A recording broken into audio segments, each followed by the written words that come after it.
presentation specifically on JAM. Yes, you should be able to see that. Yep, good. Alrighty. I will. I'm conscious of the time, but I think we still have about half an hour for a 1 hour total. So yeah, good. Alrighty. So I've talked a little bit about the Web3 maxims, and these are very much. These came from thinking about where we wanted to go following the Polkadot relay chain. Polkadot, probably the most crucial maxim of Web3, the thing that really defines Web3, as I mentioned before, is resilience, right? The fact that Bitcoin was resilient is why Bitcoin still exists, despite it essentially providing a service that others found impossible to provide because they were not resilient enough. Bitcoin didn't deliver generality. It didn't deliver performance. It did deliver coherency. And you can argue as to exactly how accessible the Bitcoin protocol was. But the fact that there are not that many Bitcoin payment systems in the world, not that many shops that accept Bitcoin, suggests it's not that accessible. Ethereum, on the other hand, brought with it some degree of generality, not perfect generality. We back in like 2013, 14, 15, Turing complete was the phrase on everyone's mind, and what Ethereum was bringing to the table, implying it's a general computer. In reality, it's not really Turing complete because it has this thing called gas. It has gas limits, which means it can only do so much computation in a breath. And after the breath being the amount of gas in a block, after the breath, it has to kind of do some, you hit the next block and then you start from scratch. And this makes it very difficult to do general computing on. Just try, compiling the average graduate computer program onto Ethereum. You'll find it probably just cannot run. It is, I mean, at the time, it was a better performance than Bitcoin for sure. But again, when we actually are trying to compare to Web 2 standards of performance, it falls short by many orders of magnitude. It provided a coherent environment, which is very, again, it's an interesting property, essentially saying that, everything that exists on Ethereum exists in the same environment and can interact with each other just as easily as anything else in the environment. And accessibility, again, arguable. Polkadot, interestingly, brought resilience. And according to at least Nakaflow.io, which measures Nakamoto coefficients, brings substantial levels of resilience beyond even Bitcoin and Ethereum. And it brought generality, more so than Ethereum, in that it allowed far greater amounts of computation to be done. Those gas limits are extended, but it still couldn't be considered Turing complete. Again, because there were still limits on execution time. It was very high performance, far higher performance than anything else in blockchain. When you measure the fact that there's 80 cores, each taking in very large amounts of data and crunching through it. However, it came at a cost of coherency. Each of those cores operated independently and couldn't interact with each other.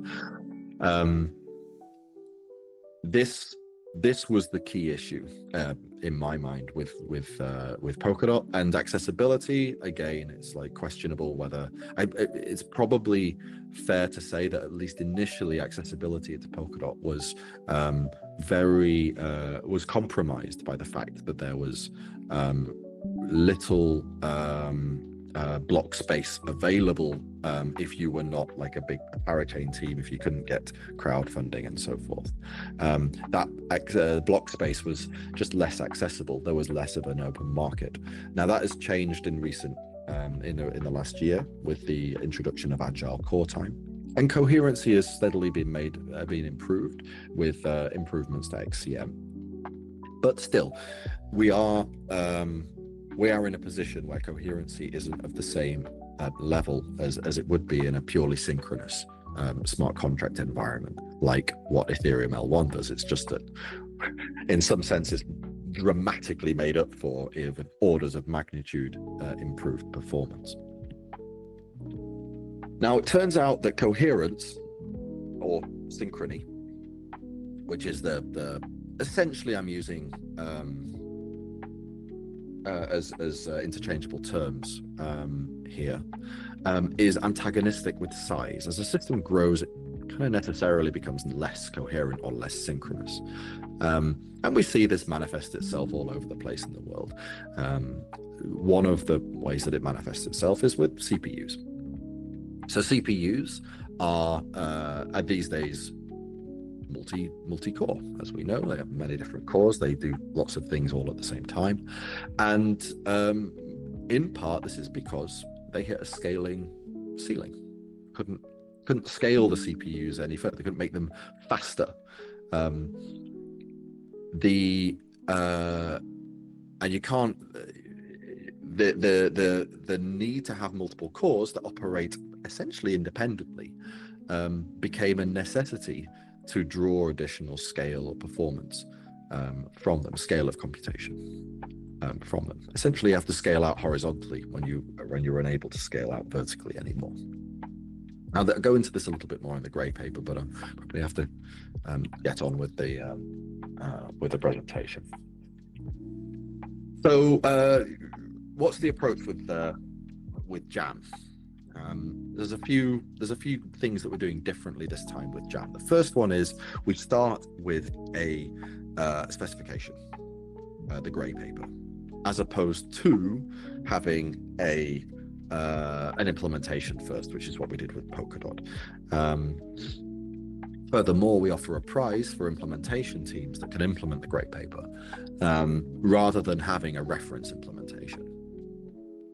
Parity does harbor a team that is implementing the grey paper, but it is keeping the implementation private for now in order to avoid it becoming a reference implementation specifically. The idea is that each of the implementations are individually clean room implementations. They are done without reference to any other implementations. And this happens in other industries as well, not least the aerospace industry, where you have safety critical systems, and you have a formal specification of what the computer needs to do, and then you just go away and have 3 different teams implement that same specification, each with different software, different hardware, and so on. And then you basically just have a very simple way of combining the machinations of those 3 separate implementations, and essentially a small consensus protocol. I mean, in the case of airplanes, they just choose the majority vote, right? So if 2 disagree with 1, then they just choose the 2. Very easy. But we can't really do that and remain decentralized in JAM, and so we have like a more complex consensus system. But the point is that the inputs to that consensus system should each be, or at least in large part, have diverse implementations of that same specification. We also have the JAM toaster, which is there's the grey paper, there's the JAM prize, so a few different milestones, substantial amount that we're talking about. We also have the JAM toaster. This is essentially a single computer built from many different instances of nodes, of node hardware. In this case, we're combining, I think, 170 3 or something, different sort of machines that combined will give us about 16,000 cores and a lot of L2 cache and a huge amount of secondary storage in order to build a model of what will eventually be the JAM decentralized supercomputer that will run Polkadot. But we do it all in one place with total administrative control over the nodes in order to be able to debug and analyze and do all sorts of empirical performance experimentations, and do it with each of the different implementations as well. So we're able to see how well implementations work together, find any emergent problems that happen when you mix 2 different implementations and so forth. It's currently being built at the Polkadot Palace, a property up over in Cascais in Portugal, and it's being built in a sort of bunker down there, and it's going to generate quite a lot of heat, as you might expect, and that heat will be used to heat the jacuzzi. The JAM prize, as I mentioned, it has 5 milestones. It has a fairly substantial amount of crypto that comes with delivering each of these milestones. The initial milestone is essentially just doing a block execution. The second milestone is being able to author blocks and doing all the off-chain logic. Then the last 3 milestones are essentially optimization and security milestones. So there is somewhat, I would say, probably some quite front-loaded work there. But what this is sort of intentional to avoid there being too many just teams that implement enough to get 80% of the way there and then end up disregarding the last milestone, and then it's not so useful to the Polkadot network. In addition to getting the crypto prize, there's also several other important benefits, including getting ongoing sponsorship for the fellowship, on the fellowship being an on-chain entity for technical research staff and implementers, getting support from the fellowship, financial support on continuing the implementation, adding more functionality and so forth, on salaries. Actually, the fellowship itself pays out salaries, so we can when you become part of the fellowship, you actually collect money from the chain. You get audits for your software, you get international seminars, invitations to international seminars where we talk about implementation difficulties, specifics on the grey paper, answer any questions, meet up, get together. You get access to hardware, you get your own node that you can dial in on, and there'll be a full spec node, and of course you get toaster access. These are the different there are 4 language sets, just so that not everyone implements it in Go, and you can sort of choose your own language. There's no need to avoid people that have implemented in other languages. In the same language. If you really want to do Go, you can, but the prizes are sort of split between language groups, which means if there's too many teams doing Go, not everyone is going to get the full amount. So it's kind of good to pick maybe languages that are not that don't have lots and lots of teams all building in their same language set. You can go to greypaper.com and get an up-to-date overview of the current teams that have declared themselves and what languages they're building in case you want to start building yourself. Okay, what is JAM? So I've sort of gone over some of the other chains. Polkadot Polkadot has what I'm calling a persistent state partition, essentially parachains. It enforces a particular persistent state partitioning. Parachains have their own state, and when they're evaluated without reference to any other parachains.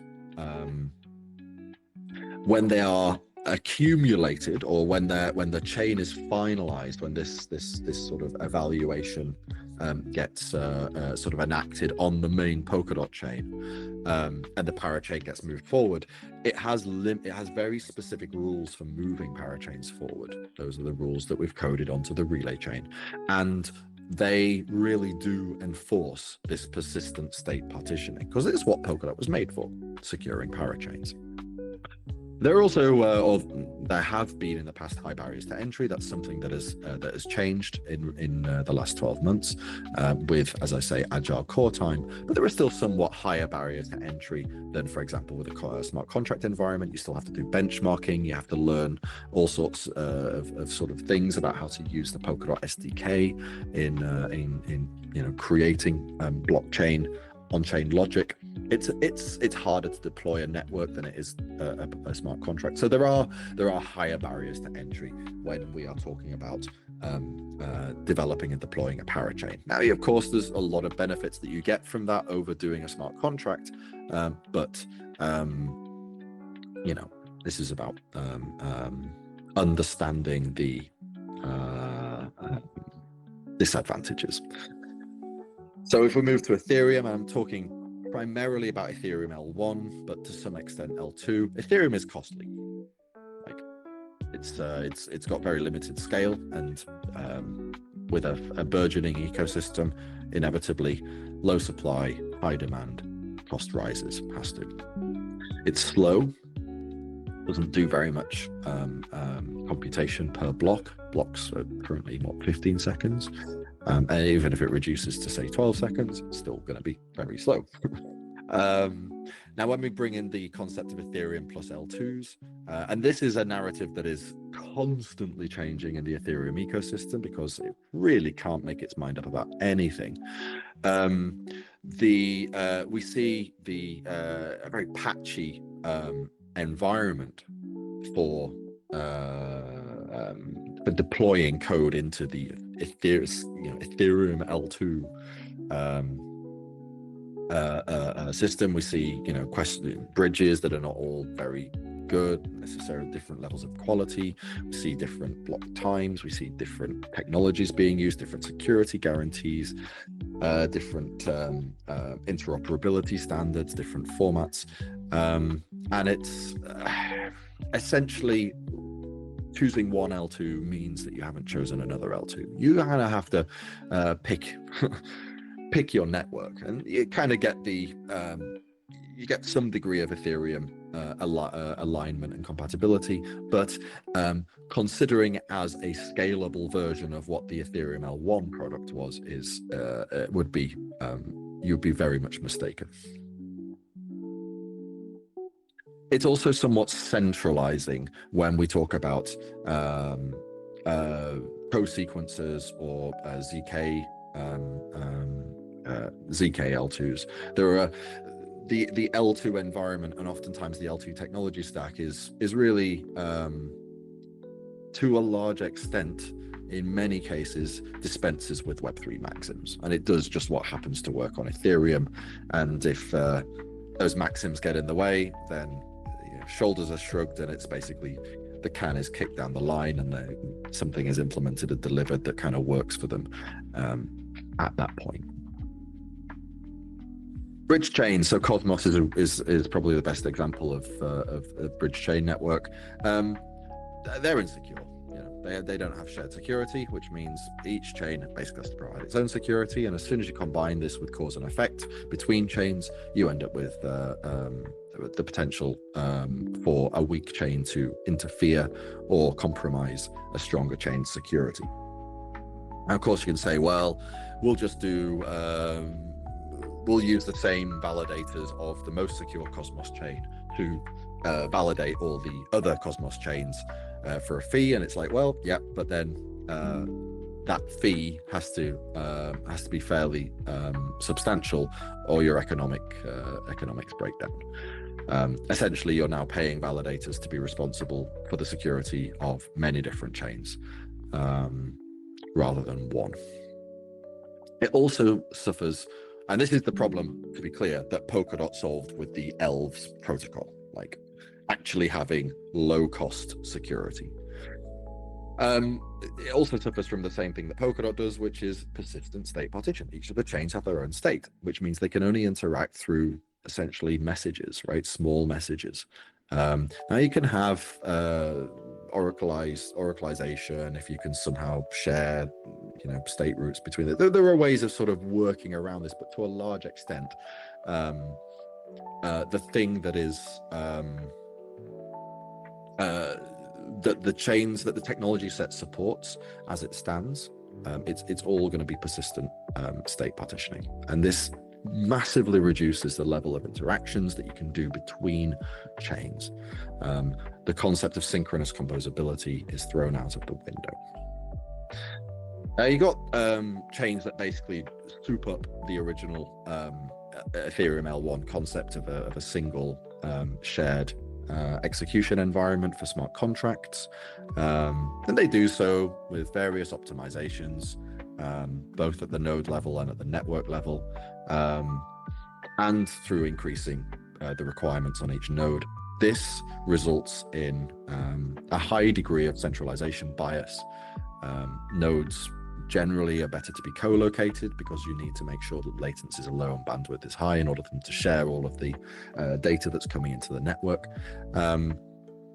With all of the optimizations, they tend to become more fragile, and eventually a ceiling is hit, which is essentially the speed with which one single machine can process transactions.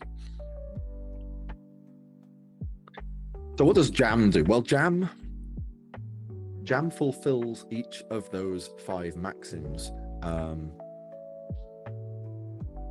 to a higher extent than has been done before. It doesn't compromise any of them.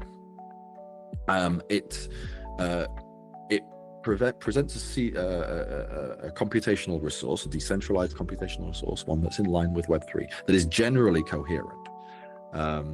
It does have decoherence, but it's a transient decoherence, and it's not one that affects the security. There is a concept of a sort of duality, not really a duality, but there is a pairing of computational resources, one that we call in-core, and one that we call on-chain. And the in-core is generally so to speak, stateless, but it does have access to a distributed decentralized data lake, or D3L. Here it's still called DDL. That's wrong. The middle D should be a little 3.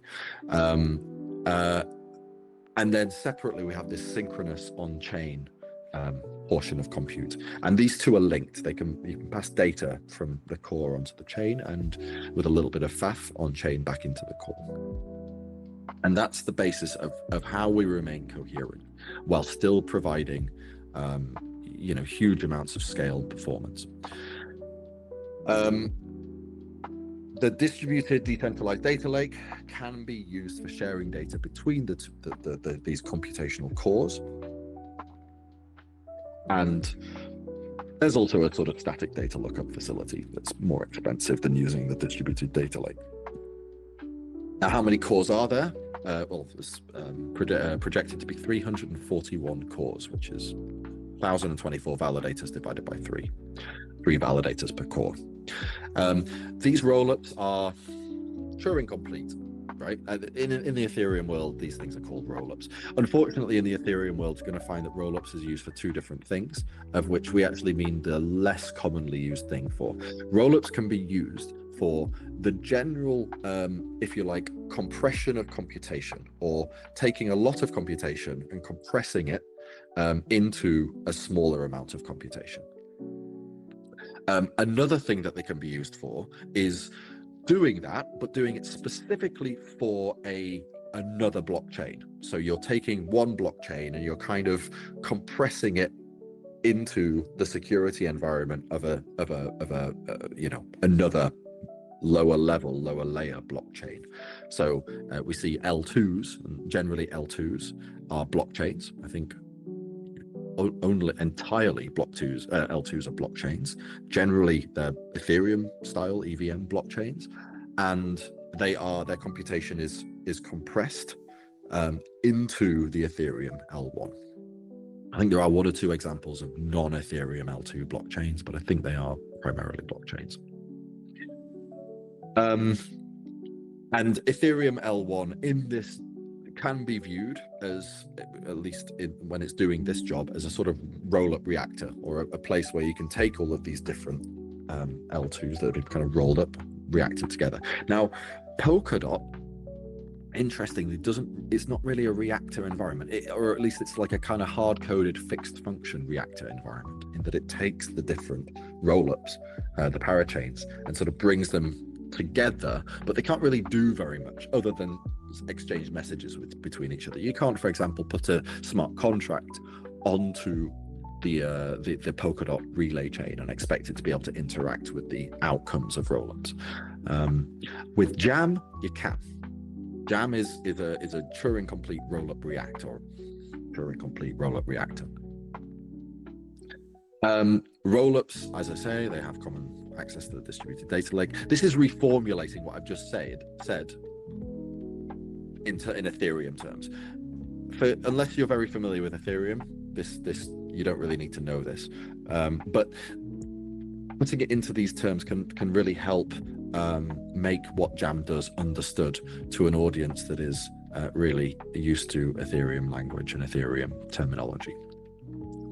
The distributed decentralized data lake is synchronized with a 6-second latency, which means if you write to it in block T, you can read from it at block T plus 2, right? Not at block T plus 1, unless you're in the same core. If you're in the same core, then you can read from it immediately. So there is some degree of core affinity, but if you happen to be on a different core, it's not that it gives you a different answer to what you would be in the same core. It just takes longer to come to the same conclusion. So it's not a security issue. It's not a consensus issue, right? It's not. It won't alter the meaning of what you write. Yeah, it's secured by some of the same protocols as Polkadot, as how Polkadot is secured. Because it turns out they're actually really good.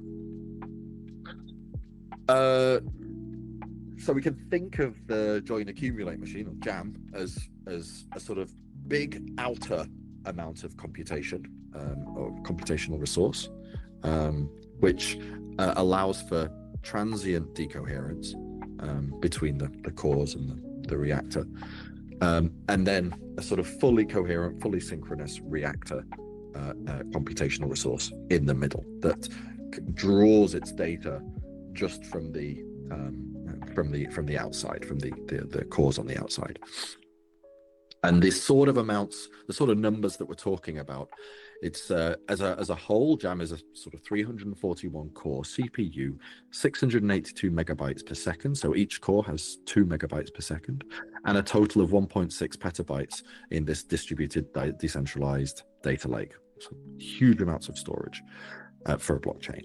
And then the reactor, this sort of computational environment sitting in the middle, essentially a smart contract environment, has 2.6 megabytes per second of data coming in from these outer cores, and a pretty substantial amount of I/O operations that it's allowed to conduct on its own storage, 1 million I/O operations per second. So when you think about the data topology, you can see JAM as being these sort of the middle bit here is sort of that central fully coherent reactor, and then the outer environments are these cores, or these roll-ups in Ethereum terminology. And the data that the roll-ups are dealing with, as I say, they all input and output to the same data lake, and therefore they can essentially send computation around between the cores. And this is where JAM draws its coherence from. Well, this and the middle reactor core. Reactor core is like fundamental synchronous coherence, but the data lake gives you a massive amount of data bandwidth for it being somewhat eventually coherent. So the JAM service, the concept of the JAM presents, like what the developers get, right? What the coders get when they're messing around with JAM. Well, they get services. Services are basically smart contracts, but the smart contracts that have three key pieces of code: refine, accumulate, and on transfer. On transfer is just what happens when they receive some funds or a message from another service. Refine is what happens in the outer bit. That's the code that runs here. And accumulate happens in the middle bit. And refine, essentially the output of refine is the input of accumulate. All right, now the output has a limited amount of data, so you can't just put everything that comes in from refine out into accumulate. That obviously doesn't work, but you can distill it. You can use refine's computation to sort of distill it into something that is helpful for accumulate to know. Yeah, this isn't so. JAM services are permissionless, just as you would expect from a smart contract system. They are essentially unlimited in terms of code, data, and state. They only have economic requirements. There are no sort of hard limits placed on JAM services. One example service might be like the parachains service. Like the whole of Polkadot 1 could be expressed as a single JAM service. So it gives you some idea about like how flexible and powerful the JAM service concept is. No transactions are placed directly into the center bit. The center bit doesn't have an arrow coming in from the outside. You can't just put a transaction onto the JAM chain. It has to go through refine first. It has to go through a core first. Now, of course, you can have refine that just puts the data directly into its output and is just totally transparent. But the point is that there are no sort of transaction queues that nodes need to maintain. There are 5 types of extrinsic information that make their way onto the JAM chain, and these are all to do with the underlying implementation of JAM, right? Basically managing cores, implementing cores, and the security, the things that make cores secure. Beyond that, JAM has minimal opinionation. It's agnostic to any of the sort of more opinionated elements of blockchain. You could just as well create a JAM chain that has fixed issuance, Bitcoin style, 21 million tokens, no governance, and well, it probably still it requires staking, but like the specific mechanism of selecting validators could be done through some sort of proof of work if you really wanted to, but it could just as well do something totally compatible with Polkadot as well. It's agnostic. So yes, services in JAM are similar to smart contracts in something like Ethereum L1, except for the fact they interact asynchronously. They are pipelined computation, so they have this refine, accumulate pipeline, and gas is purchased in bulk rather than with transactions on Ethereum, where you purchase it immediately before doing the transaction. There are a few other bits, like, for example, the virtual machine, the execution environment that the smart contracts, the instruction set that smart contracts are written in. With Ethereum, of course, it's EVM. With JAM, it's PVM, Polka Virtual Machine. But this is more of an implementation thing. So the service pipeline, as I mentioned, like refine, accumulate, and then deal with the transfers. There's also a step before refine, which is making sure that the core is allowed to refine, that someone's actually paid for it or whatever. That's called the authorization. It essentially demonstrates that this core is allowed to work on this work. And this allows us to provide both something similar to the Ethereum purchasing of dynamic purchasing of gas, and the Polkadot sort of parachain leasing, they both fit into this authorize framework. The authorized part of the pipeline is Turing complete, Turing complete, still gas limited. And JAM, for what it's worth, unlike Polkadot, and with the PVM, has dynamic gas counting, but it does so with very high performance, so it shouldn't affect. It should get about the same level of performance as we get from compiled WebAssembly operating on Polkadot, with the massive advantage that we don't need to do things like benchmarks.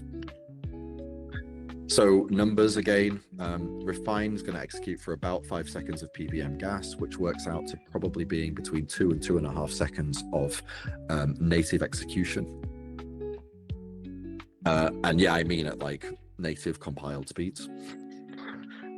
So this is orders of magnitude more than EVM performance.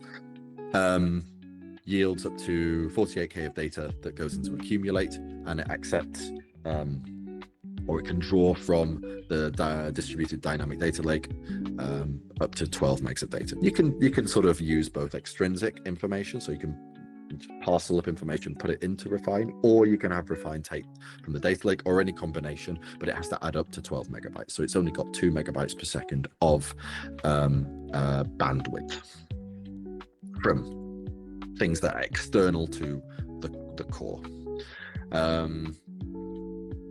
Yeah, and there's a few other bits, but not so important.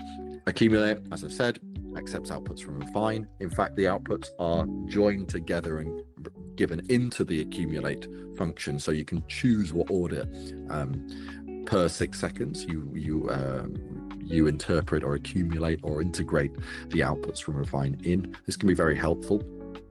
You have your own order, for example, parachain blocks. You may want to, you probably want to process the parachain blocks sort of in order that they happen in the parachain, and therefore you can sort of select which Refine outputs you want to integrate first, because they're just given to you all at once.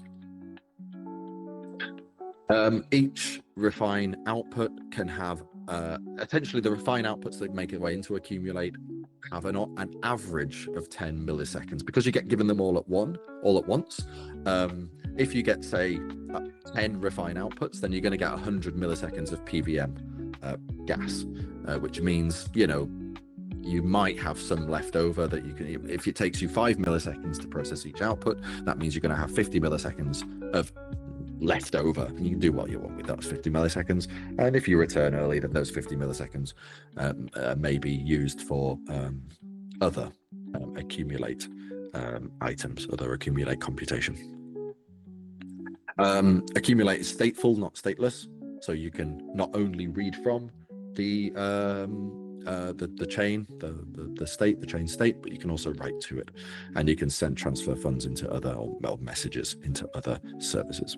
And you can also create services, update code, and so forth. So roughly this is what it looks like. This is what JAM looks like, a JAM core.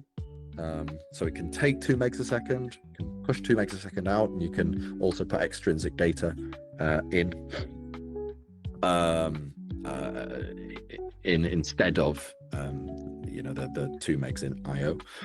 It also can take pre-image data that's stored on chain, so it's just stuff that every node has, and it gets somewhere between around, I mean, it's difficult to say, and I've revised this because, you know, it's EVM is a very different execution architecture to PVM, but maybe around a sort of a trillion EVM gas a second, or a million EVM gas a microsecond.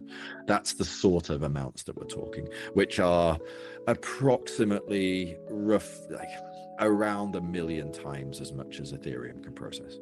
Ethereum L1.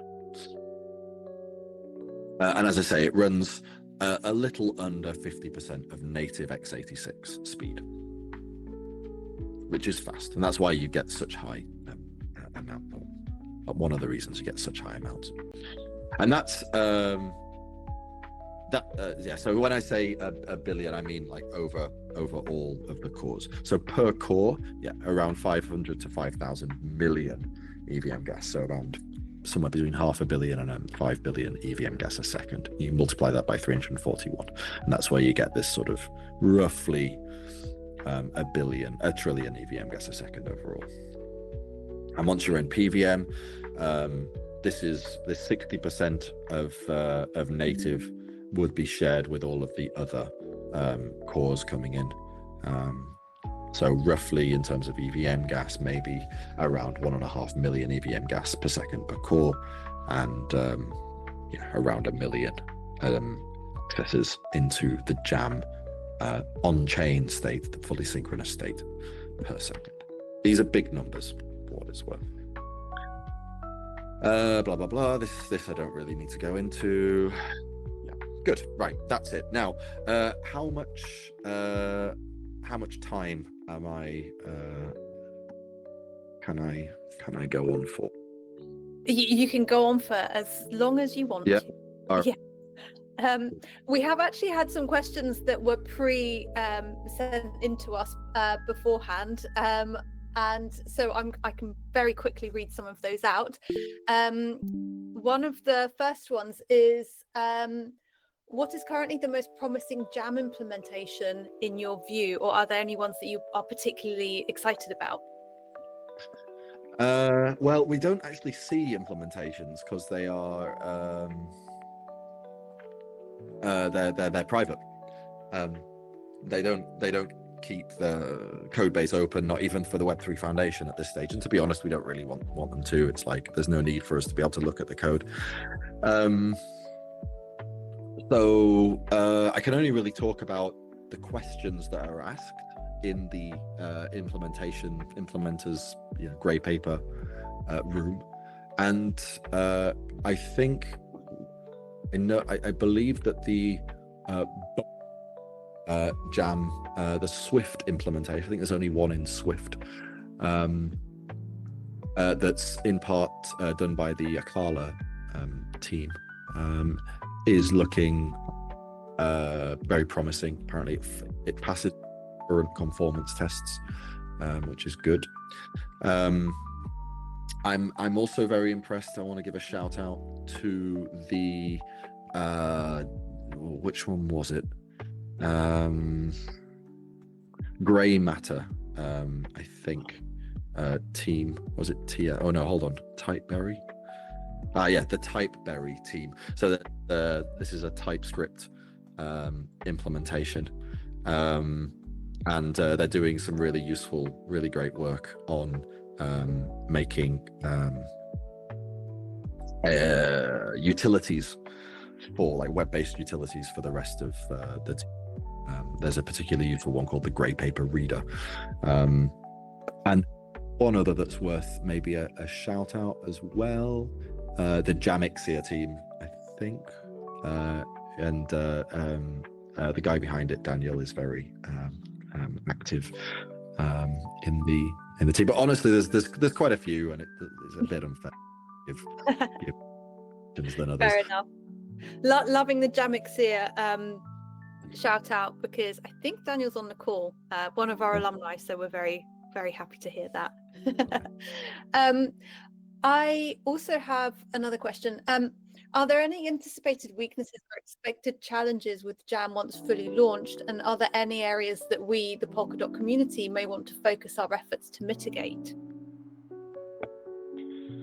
Well, it's really hard to see that far ahead. I think the big when Polkadot, when we move over from the relay chain into the JAM chain, there will be some differences. One of the biggest will be moving to PVM, and the tool will alter accordingly. So I don't know to what degree Polkadot community itself could really help with, but certainly on the technical level, tooling is always good. I mean, Parity will be doing its bit, obviously, but being aware that we may want additional tooling and to monitoring environments and all the rest of it to just really, when the switch over comes, that it goes well. Beyond that, I think it's really about bringing more in terms of community, just, you know, making the rest, like, firstly, being aware of what Web3 is. Like, this is crucial. Why is, like, I think some of the stuff that I went over in the first half, the first presentation, this is stuff that they absolutely help with, which is expressing why JAM is worth our time and effort. Yeah. We are trying to build for the future, and we are trying to build something that's useful for the world, not just another, you know, essentially decentralized gambling environment that Solana seems to have been really targeting, with a lack of emphasis on the decentralized. And I think we need to be pretty clear about this. Like, I think Polkadot we've been quite quiet. I mean, maybe not me personally, but I think we sort of, we're a little bit fighting on foreign turf when, as long as we're sort of, you know, banging on about how Polkadot can be used for meme coins as well, it's not really the point. Like, I mean, and I appreciate that there's like some desire for some of the stuff that maybe meme coins sort of bring, but we have to be clear about not only what we're trying to do, but also why we're trying to do it, and why it's long-term sensible to be doing this, and why it's even medium-term sensible to be doing this, and why we're doing it better than others, and why it matters. And I think this is something that we as a community have not been so good at. I think we've to a large extent been a little bit too focused on our feet and not on the horizon. And I think Ethereum, you know, is sort of having maybe similar realizations with some of the conversations that are going on over there. But yeah, I think, and in those terms, we are just so much farther ahead, but I think we just don't get enough credit for that. And so being louder about basically everything in that first bunch of slides is going to be very important over the next year or two. And we need to couch JAM in those terms. Yeah, we need to say, you know, this is why JAM is good. This is why Polkadot is good now, and why JAM is going to be so much better in the future. And it's not about delivering a better UX for creating meme coins. Yeah. And actually, this leads me on to another question that we had. I'm going to read it out verbatim. Gavin, your groundbreaking work on JAM is incredibly inspiring. With Michael Saylor serving as an example of a charismatic evangelist for Bitcoin, how do you envision nurturing similarly compelling advocates within the Polkadot ecosystem to distill these complex ideas for a global audience? It's hard, right? Marketing is hard, communications is hard. And it's not something that, I mean, you know, I personally try and sort of push to, there's a limited amount of time I have, right? So I'm not gonna like zip around and do one-on-one education sessions with everybody on the world.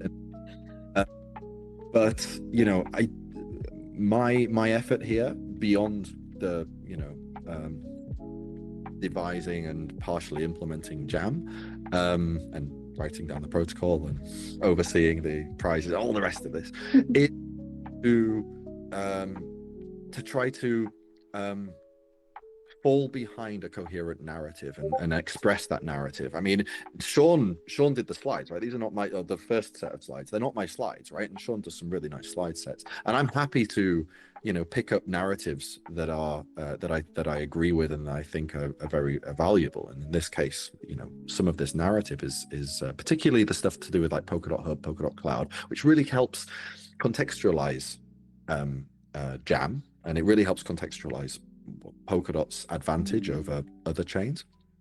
And it's like, this is partly what we need from the community? How do we find the people to do this? I mean, in part, it's like, I keep my eyes open. For my part, I do what I can in order to draw attention to such people. We have things like the Polkadot Fellowship, for the ambassadorial fellowship, in order to provide support for such people. In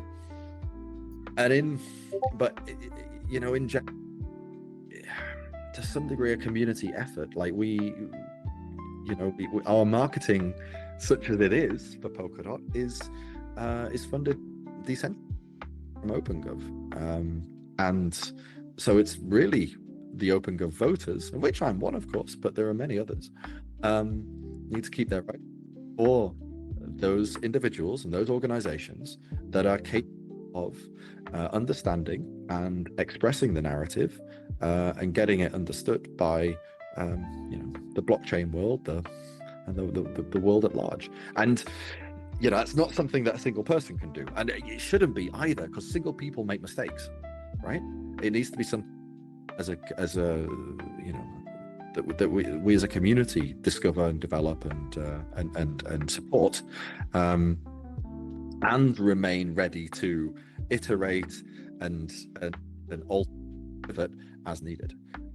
It's not about picking a marketing genius and just handing them the keys to the farm and saying have at it. I mean, there's probably elements of that in there, but I don't see this as being a particularly sensible or low risk long-term way of developing Polkadot's communications.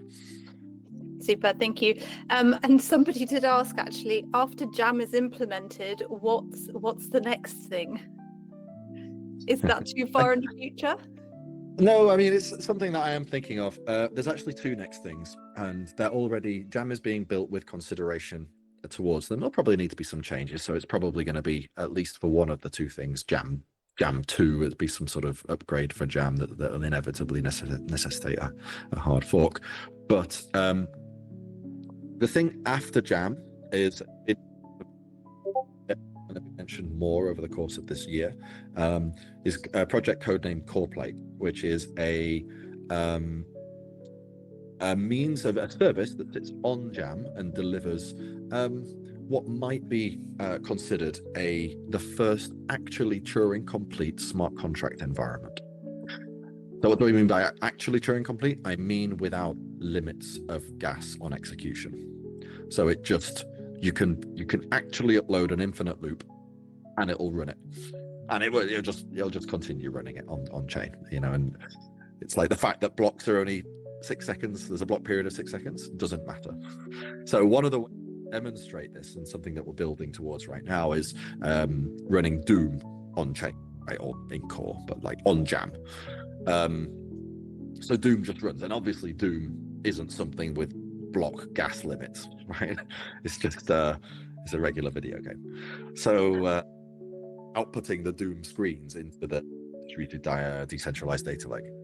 So this in my mind is one of the JAM is able to deliver over and above any of the other blockchains. I don't think any other blockchains are even really looking to do this sort of thing. If they are, it hasn't come to my attention. So that's and then being able to do this, but with smart contracts in a coherent environment, in like a single or a conceptually single environment, is also this is something that we'll be building towards, and something that JAM is to some extent designed around. This is a hard problem, right? Essentially delivering orders of magnitude, like maybe 1 million times as much computational power, somewhere between 10,000 and 1 million times as much computational power as Ethereum L1, but doing so while retaining the coherent environment for the purpose of, from the perspective of the smart contract coder, is ludicrously difficult. But that's the next step of JAM, right? The JAM is in some sense sort of the halfway of towards this project. The second thing is what I went over at my end of year roundup, which is the JAM grid. And then the idea is that JAM need not be alone. There can be many other JAMs.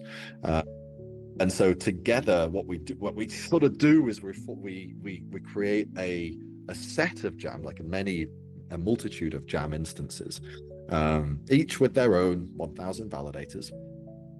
And we could create, say, 1,000 instances of JAM. So for 1 million validators in total. That seems like a lot of validators, but actually it's only what Ethereum have at the moment.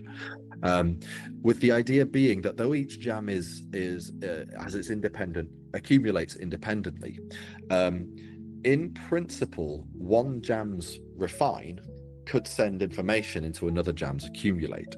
And what this means is that your service, even though you built your service for executing on a single JAM, in principle could be elastically scaled, not only inside of the same JAM, but also utilizing the resources of other JAMs. And this then becomes crazy scalable. I mean, currently JAM is like, can do prospectively a trillion EVM gas equivalent computation per second. If you got 1,000 of them, then in principle it's going to be a quadrillion EVM second, which is mad numbers. But at this point we start to get to the level actually implement some significant portions of Web 2 services inside of sort of JAM. We actually get to sufficiently large numbers for say every individual to have their own Ethereum L1 that is kind of interoperating with everyone else's, right? It's like we're in interesting territory. Yeah, we're not in scientific research prototype stuff anymore. that's where this is ultimately envisioned to. This is some years away yet, right? So this JAM grid, I mean, on the outside it might be 5 years, right? But probably it's more like aiming for within 10 is probably more realistic. Whereas core play, like the contract environment, is, I think, viable within a couple of years. Okay, so not plans for 2026 yet, quite yet. I mean, we have prototypes, early stage, even this year, but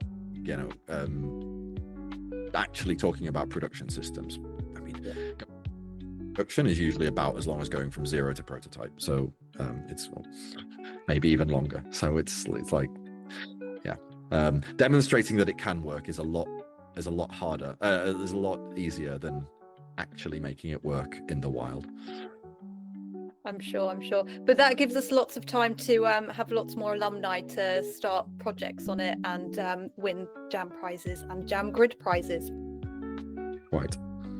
I'm just conscious that we've gone on quite a bit over time, so I just want to check that you are still okay for time, or if let me confirm that. I think my next thing is at 5. Yes, it is. So I have 10 more minutes. With the 10 minutes, I actually have a little demo that I can give, if that's if you'd like that. Yeah, absolutely. That sounds great. Let's have a look.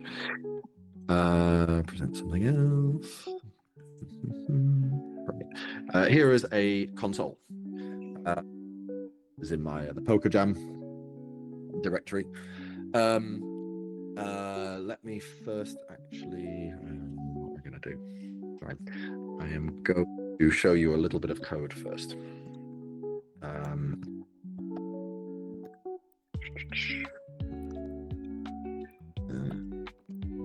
do I present this window easily? Share. Something else. Yes.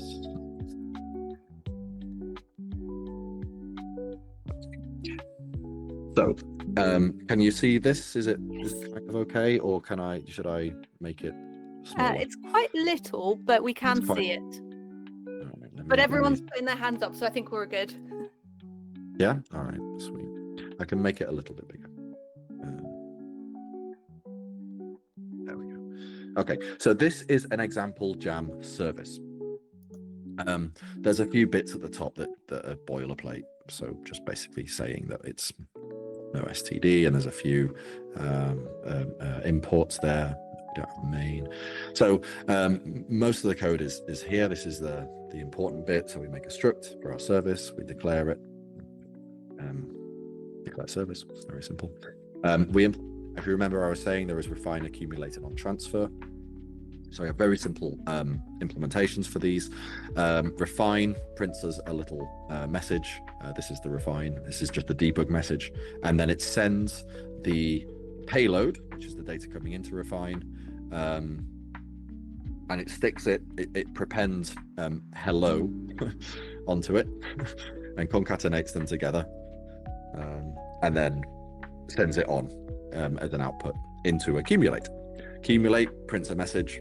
As you can see, there's again a debug message, and it goes through all of the items, removes any that had an error, and then gives us the package that the item came from, which is a hash, and actually we don't use it, so you can ignore that bit, and also the data, the output, right, the work output, and then it sets the storage item last to this output, right? And when we receive a transfer, we have a bunch of, we take all the items, all the transfers that we received, we print a little debug message, construct a little message. We transferred at the time, the slot is then at the time that it happened. Every 6 seconds there's a different slot. From the identity of the service that sent them the funds, and then we also have some amount that we did. There's a memo in here as well, but printing the memo isn't so nice, so I'm not going to do that for this demo. In the future I will. So if you see this again, then you'll be able to see the memo. Then we're going to set also a storage item last TX with that message, right? So everyone happy about what this code does? Yep. Good. Now I'm going to present that is the test service. It's already compiled into PVM using the PVM JAM SDK. I'm going to run, actually need to run it offline, that's fine. I'm going to run a development prompt on the PolkaJam implementation. So okay, you see all that okay? It's not too small? Yeah, all good? Good. Now what this does is it sets up a development chain. It creates some fake nodes, and it basically does everything that a chain's going to do. It's a tiny chain, so instead of creating 1,023 validator nodes or pretending to have 1,023 validators, it only has 6. So it has 2 cores, 3 validators per core. So that's a total of 6 nodes, 6 keys. And it provides us a simple REPL, right? A simple like CLI for interacting with this. So we have a prompt there. The 0 of the prompt just means the current head block. So the head of the chain is 0. We're at Genesis, right? Good. Now we can inspect our services. In fact, there are, by just using the command service.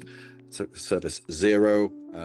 This is the test service. So we already have an instantiation of the test service. This because it's a development chain. So we sort of create this in Genesis. And it's got, as you can see, a bit of balance there. And if we look at service 1, there is a bootstrap service, which allows us, the bootstrap service is quite a sort of fully featured skeleton service that allows us to do a bunch of stuff like create more services and so forth, because JAM itself doesn't have transactions, so there's no way of like creating services with a transaction. You have to actually use a service to create a new service. So it's very crucial that your Genesis actually has stuff in it like the bootstrap service. So what I'm going to do is create a no, I'm not going to bother creating a service. There's not enough time. I have 4 minutes. What I'm going to do is just very quickly demonstrate that testing. So what we're going to do is send a message into test. So we can do this with guarantee work item. We want to make a work item that we will put into the test service, which is service 0. And our work item, we just need to specify a payload. This is a very simple version of making a work package. It fills in all of the other stuff to do with a work package with sensible defaults. And in our work item, the way that we specify a string, we have $1 before it, and in our work item, we're just going to say PBA.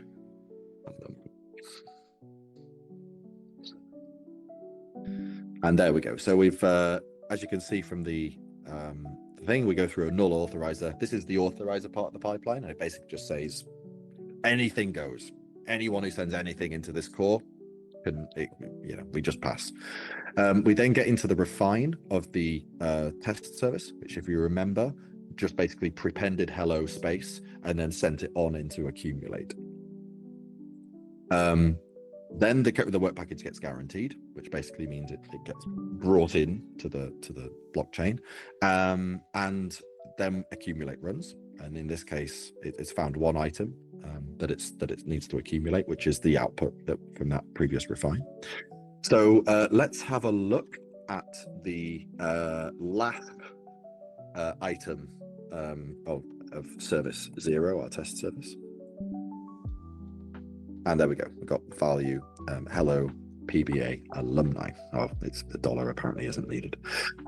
Let's now, no transaction has been sent, no transfer has been sent yet. So if we read item last TX, that's none, right? But let's send a transfer over from, we can do this because it's part of the whole Bootstrap service thing. It provides a facility for doing this. So to make a transaction for a work package for the Bootstrap item, we use the boot command, and then we do something like transfer, and then I need a cheat sheet, I'm afraid, just to work out what the arguments are for transfer. Passing transfer, right? So we need the destination, the amount, the gas limit, and the memo. So the destination we're transferring to the test service 1. The gas limit, did I say? The amount, and then the gas limit. So the amount, we'll just transfer, I don't know, 100. The gas limit, give it plenty of gas. And the memo, which we can say is, I don't know, actually, rather than 100, let's make it something memorable, like 42. The memo, we can just say, I don't know, hello. And there we go. So again, we go through the null authorizer. This time we're in the Bootstrap refine. We guarantee the work package. The accumulate, we get given the same thing. In this case, it's telling us our balance and a few other bits. The gas remaining, we've used some gas. Okay, very good. Attempting the transfer, right? This is all coming from the Bootstrap service accumulate, and apparently it's gone through. And then the transfer at 4 from, this is core 4. For some reason, we're using core 4. I'm not sure why. Oh no, block 4, slot 4. Sorry, not core 4. From service 0 of 42. So the balance, we've been past 42, and there's the memo. Hello. Oh, that's good. Worked. Didn't expect there to be a memo. Oh yeah, because that's the information message. That's not the thing that sits in storage. So let's have a look at the storage. If you remember last time, in fact, I don't even need to type it again. Last time we read, we got none from storage, and there we go. The on transfer of the test service has processed the transfer at slot 4 from service 0 of 42, which should be service. That's supposed to be the destination. I should have put source there. Anyway, 42.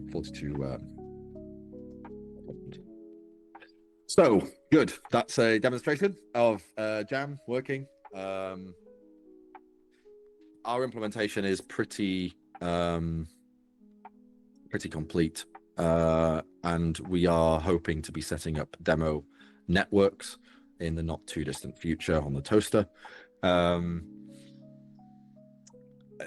Optimizations will inevitably be needed and done, particularly for things like networking. But as you can see, it is not merely a well-defined specification, but it can work.